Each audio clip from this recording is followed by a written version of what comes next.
You ask Tiger to solve. This deals with linear equations with one unknown. The final result is x equals 5. Let's solve it step by step. Group all constants on the right side of the equation. Add 5 to both sides.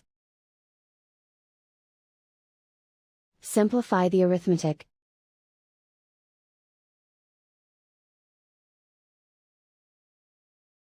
Isolate the x. Divide both sides by 7. Simplify the fraction. Find the greatest common factor of the numerator and denominator. Factor out and cancel the greatest common factor. And so the final result is x equals 5.